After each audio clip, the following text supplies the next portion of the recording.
அன்பு தமிழ் நெஞ்சங்களுக்கு ஆஸ்ட்ரோ தமிழ் மகளின் இனிய வணக்கங்கள். இன்றைய பதிவில் துலா ராசியில் பிறந்த நண்பர்களே, உங்களுக்கு எப்பவுமே யோகத்தினை தரக்கூடியவரும் உங்கள் ராசியில் உச்சம் அடையக்கூடியவருமான சனி பகவான் எப்பவுமே உங்களை கை கொடுத்து காப்பாற்றுவாருங்க. ஆனால் இப்போது கைவிட்டு விட்டார் என்று தான் சொல்லணும். காரணம் இந்த சனி பகவானுடைய வக்ரம்ங்க. ஆனால் இந்த ஒரு நேரத்தில் கூட சனி கைவிட்டாலும் உங்களை கை கொடுத்து காப்பாற்ற போகிற கிரகம்னு பார்த்தா அது சர்ப கிரகம். அந்த கிரகம் யாரு, அதனால் உங்களுக்கு கிடைக்க போகின்ற பலன்கள் என்ன, அதை பற்றி தான் இன்றைய பதிவில் பார்க்க போகிறோம். பதிவினை முழுமையாக பாருங்கள். பதிவு பிடிச்சிருந்தால் லைக் பண்ணி கமெண்ட் பண்ணி மற்ற நண்பர்கள் உறவினர்கள் பயன்பெற அவங்களுக்கும் ஷேர் பண்ண மறந்துடாதீங்க. இதுவரை நம்முடைய ஆஸ்ட்ரோ தமிழ் மகள் சேனலை சப்ஸ்கிரைப் பண்ணாத நண்பர்கள் சப்ஸ்கிரைப் பண்ணி கூடவே தெரிகிற பெல் ஐக்கானை கிளிக் பண்ணி ஆல் ஆப்ஷன்ஸும் செலக்ட் பண்ணி வச்சுக்கோங்க. ஏற்கனவே துளாராசியில் பிறந்த நண்பர்களுக்காக நம்முடைய சேனலில் சனி பகவானுடைய வக்ர பேசி பலன்கள் பதிவு செஞ்சாச்சு. பதிவினை பார்க்க தவறினவங்க கீழே டிஸ்கிரிப்ஷனில் லிங்க் இருக்குது, போய் பார்த்துக்கிடலாம். நம்ம சேனலை விசிட் பண்ணியும் நீங்கள் பதிவினை பார்த்துக்கிடலாம். துளாராசியில் பிறந்த நண்பர்களே, தொட்ட காரியம் அனைத்துமே வெற்றியடையும்.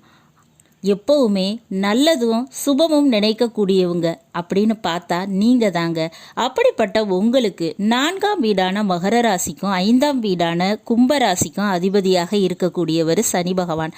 அவர் இப்போ 5க்கு உரிய இடத்துல, அதாவது அவருக்கே உரிய கும்ப ராசியில் ஆட்சி பெற்று அமர்ந்திருக்காருங்க.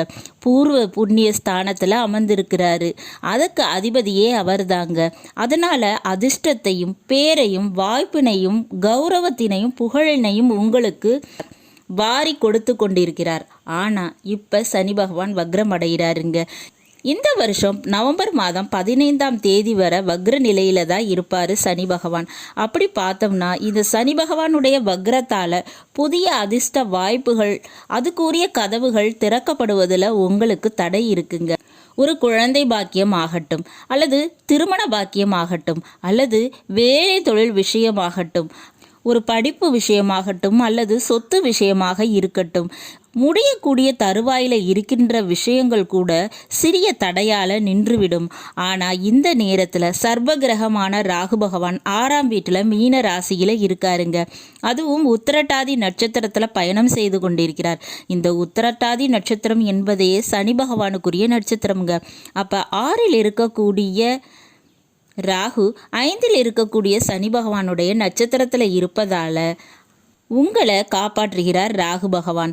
மேலும் ராகு போல் கொடுப்பாரும் இல்லை, கேதுவை போல் கெடுப்பாரும் இல்லைன்னு சொல்லுவாங்க. ராகு கொடுக்கின்ற கிரகம். பூர்வ ஜென்மத்தில் நாம் செய்த புண்ணிய பாவங்களுக்கு ஏற்ப இன்ப துன்பங்களை கொடுக்கக்கூடியவங்க. அதிலும் குறிப்பாக பார்த்தனா ராகு பகவான் இவர் பூர்வ ஜென்மத்தில் பண்ணிய புண்ணியங்களுக்கு இந்த ஜென்மத்தில் இன்பத்தினை கொடுக்கக்கூடியவர். அதுவும் பூர்வ புண்ணியாதிபதியான சனி பகவானுடைய நட்சத்திரத்தில் இருந்து ராகு பல நன்மைகளை கொடுக்க போறாரு. சனி கொடுக்க தவறியதை ராகு கொடுப்பாருங்க. அதன் காரணமாக உங்களுக்கு திடீர் மாற்றங்கள் ஏற்படுங்க, திருப்பம் ஏற்படும். அதில் காதல் திருமணம் திடீர்னு ஏற்பட வாய்ப்பு இருக்குது. பெரிய படிப்பு, பட்டம், பதவி இதெல்லாம் உங்களை தேடி வரலாம். குறுக்கு வழியில் உங்களை ஜெயித்தவங்க முன்னாடி நீங்கள் அவங்கள விட பெரிய பதவியில் அதிகாரத்தில் போய் அமர போகிறீங்க. மேலும் அரசியல் செல்வாக்கு, சிலருக்கு சினிமா யோக வாய்ப்புகள், செய்தி ஊடகத்துறையில் பிரபலமாக கூடிய வாய்ப்புகள் இதெல்லாம் ஏற்பட சான்சஸ் இருக்குங்க. மேலும் இந்த நேரத்தில் தவறான நபர்களுடைய சவகாசம், தவறான பழக்க வழக்கங்கள் இதிலிருந்தெல்லாம் நீங்கள் மீண்டு வருவீங்க. மறைமுகமான சில இல்லீகல் வேலை விஷயம், தொழில் விஷயம் மூலமாக பெரிய ஒரு லாபம் கிடைக்குங்க. மேலும் வீடு மனை சம்பந்தமாக இருந்து வந்த பிரச்சனை அது மறந்து போகும். அந்த சொத்து விஷயத்தில் இருக்கக்கூடிய பிரச்சனைகள் நிவர்த்தியாகி நிம்மதியை பெறுவீங்க. இந்த ராகு பகவான் 6ஆம் வீட்டில் இருக்கிறதால எதிர்பார்த்த கடனுதவியானது உங்களுக்கு கிடைக்கும். வேலை இல்லாத துளாராசியில் பிறந்தவங்களுக்கு வேலை வாய்ப்பு முதன்மையாக கிடைச்சிருங்க. வேலையில் கொஞ்சம் அலைச்சல் இருக்கத்தான் செய்யும். ஆனால் அந்த அலைச்சல், அந்த பயணத்தால் உங்களுக்கு ஆதாயம் அப்படின்றது நிச்சயமாக உண்டுங்க. கவலை தேவையில்லை. குலதெய்வ அருளினை பரிபூரணமாக பெறுவீங்க. இந்த நேரத்தில் பிள்ளைகளுக்கு செய்ய வேண்டிய கடமையை செய்து முடிப்பீங்க. அதே போல் தாய் தந்தைக்கு, பெற்றோருக்கு செய்ய வேண்டிய கடமைகளை இந்த காலத்தில் வேலைகளை செய்து முடிப்பீங்க. அவங்க மூலமாக ஏற்பட்ட மனக்கசப்புகள், தொந்தரவுகள், சில பிரச்சனைகள், கடன், விரய செலவுகள் இதெல்லாம் ஏற்பட்டிருந்தா கூட அந்த நிலையானது இப்போ மாறுங்க. இது எல்லாத்தையும் தாண்டி 6ஆம் வீட்டில் இருக்கக்கூடிய ராகு 5இல் இருக்கக்கூடிய சனி பகவான் நட்சத்திரத்தில் பயணித்து கொண்டு இருப்பதால் 5க்கும் 6க்கும் தொடர்பு ஏற்படுது. அது மட்டுமல்ல 4க்கும் 6க்கும் தொடர்பு ஏற்படுகிறது. இந்த தருணத்தில் வீடு, வண்டி வாகன மாற்றங்கள், படிப்பு விஷயத்தில் மாற்றம், காதல், பிள்ளைகள் விஷயத்தில் மாற்றம் என 5 விஷயத்தில் மாற்றங்கள் நீங்கள் எதிர்பாராத திருப்பங்களை சந்திக்க ஏற்படுத்துங்க. இந்த மாதிரியான திருப்பங்கள் நிச்சயமாக உங்களுக்கு நிம்மதி சந்தோஷத்தை கொடுக்க போகுது. 5 மாற்றங்கள் நிச்சயமாக உண்டு. அந்த மாற்றம் ஏற்றத்தை தந்தே தீருங்க.